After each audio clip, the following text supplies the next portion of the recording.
Snatched from his mother's arms, the newborn baby vanished instantly.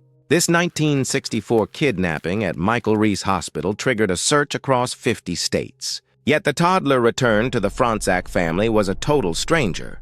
Paul spent 50 years living the life of a child stolen by an imposter. A modern DNA test eventually exposed the lie that transformed his entire identity.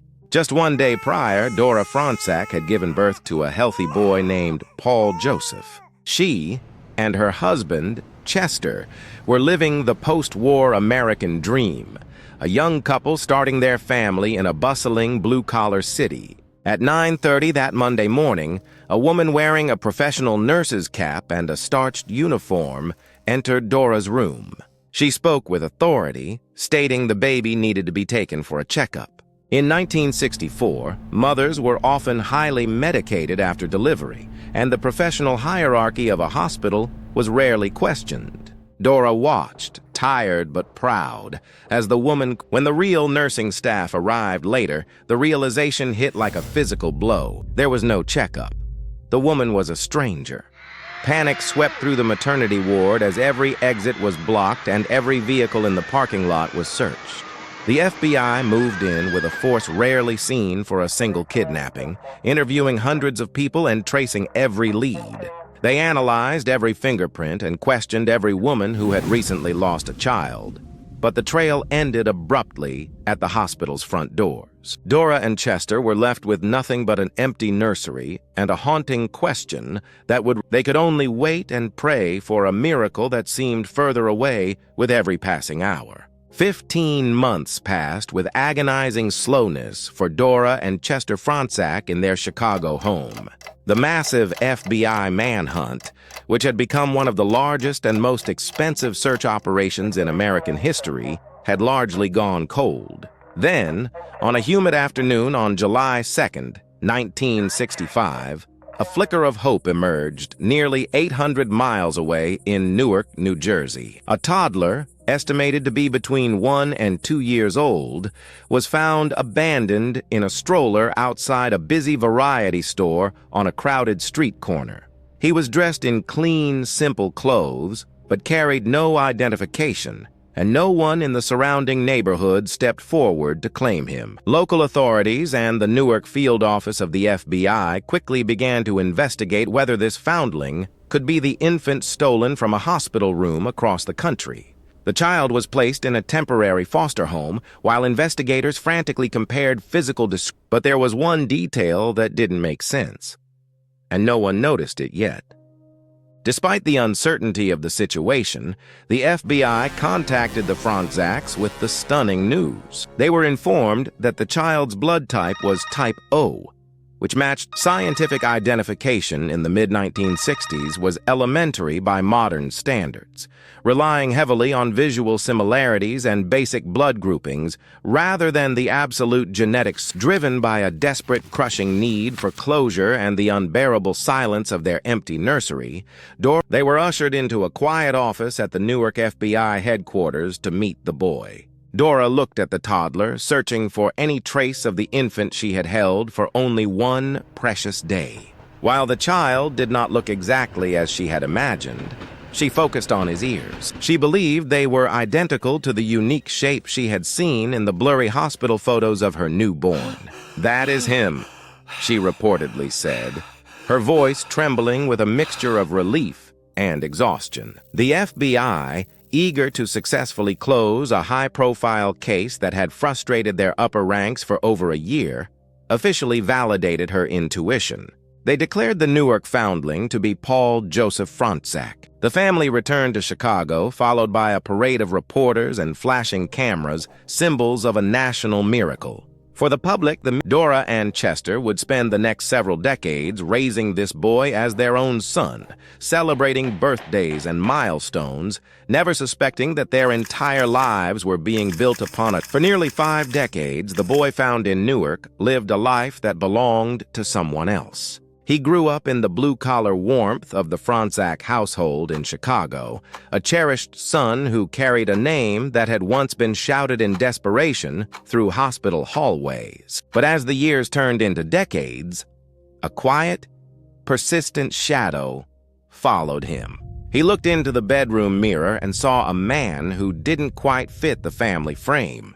He was taller than Chester, his features didn't mirror Dora's, and the story of the similar ear shapes from his childhood felt more like a desperate anchor than a scientific fact. In 2012, this internal whisper became curiosity, seasoned by years of feeling like an outsider in his own skin, led him to purchase an over-the-counter DNA kit.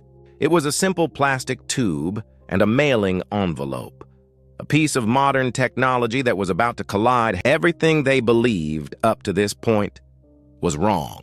The wait for the results was agonizing, a slow-motion countdown to a truth he both craved and feared. When the email finally arrived, the digital display on his computer screen delivered a blow more clinical and cold than any investigator's interrogation. The biological match between the man who had been raised as Paul Fronczak and his parents, Dora and Chester, was exactly 0%. The science was absolute. The Newark foundling, the miracle child who had healed the family's broken heart in 1966, was for 48 years he had been living a lie, not one he had told, but one the world had constructed around him. Everything he believed about his heritage, his birthday, and the revelation left him standing in a void, a man without a name or a past. He remembered sitting across from Dora, the woman who had wiped his knees and cheered at his graduations, and having to deliver the impossible news. "The DNA test," he told her, his voice barely a whisper. "It says I'm not Paul." It was a moment of profound, quiet devastation that reopened a wound. This wasn't just a personal crisis. It was a forensic bombshell that meant if he wasn't Paul, then who was he? And more importantly, what had happened to the real baby who had disappeared from his... The 2012 test didn't just shatter a family's peace. It forced the FBI to acknowledge that one of their greatest success stories was, in fact, a total failure. The man who had been Paul for half a century was now a ghost in his own life, beginning a search for his true identity that would eventually lead him back to the dark. The quest for a name led the man who had been raised as Paul Fronczak into the specialized world of genetic genealogy. He enlisted the help of C.C. Moore from Parabon Nanolabs, a pioneer in using DNA to solve cold cases. Moore and her team began the painstaking process of examining autosomal DNA, looking for matches that could build a bridge back to a biological family that was actually his. They weren't looking for Fronczaks in Chicago. They were looking for a lineage that had lost a son in the mid-1960s near the East Coast. After months of tracing cousins, second cousins, and distant relatives through digital databases and census records, the science narrowed the search to a specific household in Atlantic City, New Jersey.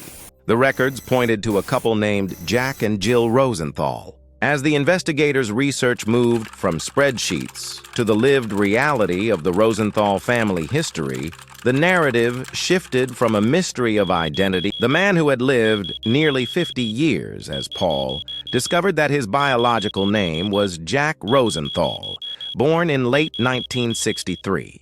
But those who remembered the Rosenthals in Atlantic City didn't speak of a happy home.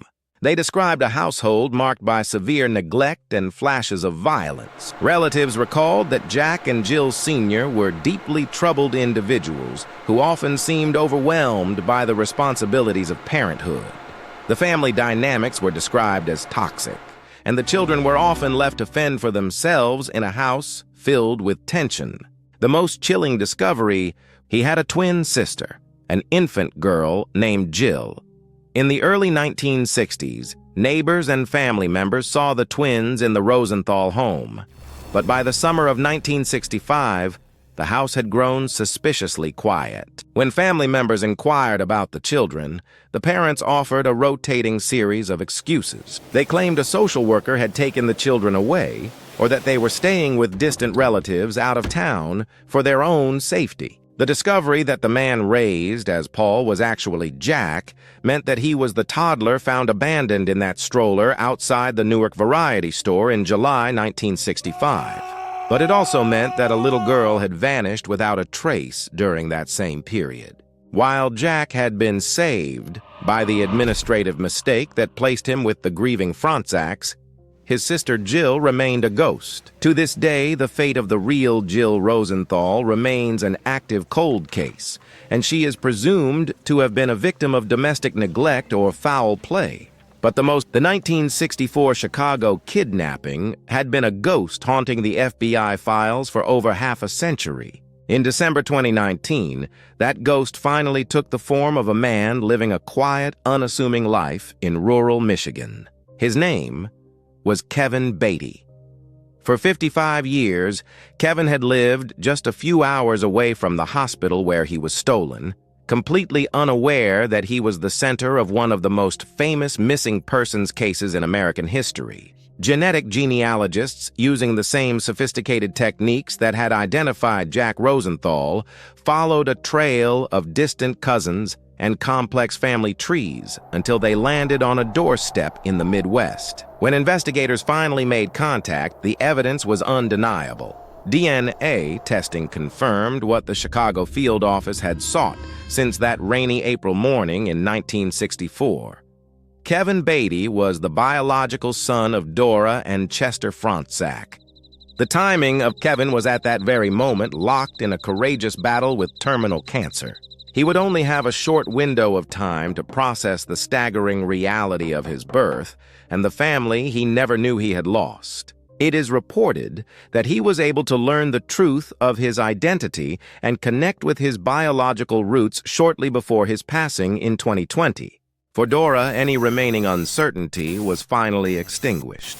Though her husband Chester had passed away in 2017, never knowing the ultimate fate of his biological son, Dora was finally given the answer to a prayer she had carried for 5 decades. The case of Paul Joseph Fronczak serves as a profound reminder of the fallibility of human memory and the absolute two men, Jack and Kevin, had their lives inextricably linked by a single act of a woman in a nurse's uniform. One grew up as a replacement, a child loved deeply by parents who were not his own, while the other lived a life that was destined to be someone else's. While the identity of the kidnapper remains a mystery, and the search for Jack's twin sister, Jill, continues as a cold case, the central lie that defined the Fronczak family for nearly 50 years has finally been stripped away. If you were in Dora's position, do you believe your maternal intuition would have eventually spotted the truth?